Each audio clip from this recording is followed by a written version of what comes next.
चल जाइबे पियावा के साथ रे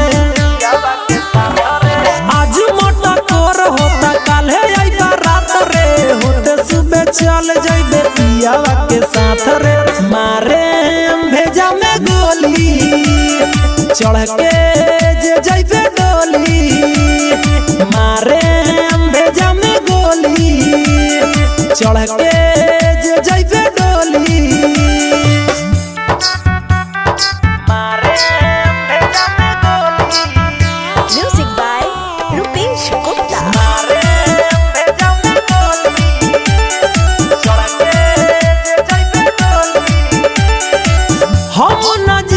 ना तो रोक जिए दम सुहाग रात वाला दूध न पिए दम बुझले हम न जियम ना तो रोक जिए दम सुहाग रात वाला दूध न पिए दम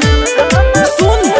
करो तारे प्यार हमसे दोसरा से शादी रे जाइबे ससुरवा हमर पक्के बराबादी रे करो तारे प्यार हमसे दोसरा से शादी रे जाइबे ससुरवा हमर पक्के बराबादी रे मारे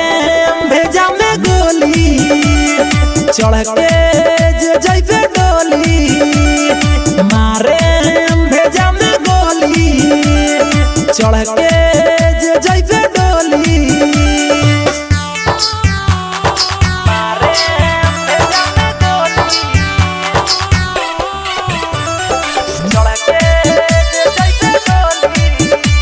रिकॉर्डिंग स्टूडियो मोतिहारी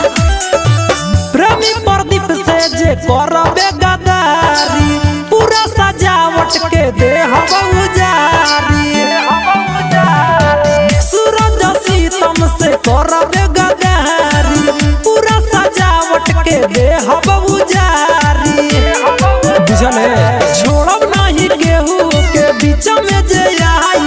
कैसे खुश रहबे त हम के भुलाई छोड़ब नहीं केहू के बीच में जे आई कैसे खुश रहबे त हम के भुलाई मारे भेजा में गोली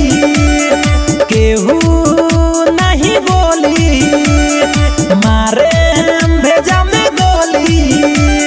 चढ़ के